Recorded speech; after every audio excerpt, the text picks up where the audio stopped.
কি খাবার দিছে বউয়ে দেখি, অনেক ক্ষুধা লাগছে, সারাদিন কাজ করছি।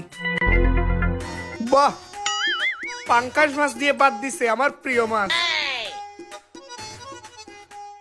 এই দাঁড়ান, ওই খাবার খাবেন না। ওই খাবার আমার স্যারের পছন্দ হয়েছে, যত টাকা লাগে তত টাকা দেবো। ওই খাবার আমাদের দিয়ে দেন। কি বলেন ভাই, আমার এই গরিবের খাবার ওনার মতো বড় লোক খাবে, এটা কিভাবে সম্ভব? আরে ভাই এত কথা বুঝি না। ওই খাবার আমার স্যারের পছন্দ হয়েছে, মানে ওই খাবার আমার স্যার খাবে। কত টাকা দিতে হবে সেটা বলেন। এই খাবারের দাম কি এমন হবে? আরে ভাই এই খাবার 2000 টাকা দেবো, আমাদের দিয়ে দেন। 2000 টাকা দিবেন? আরে হ্যাঁ।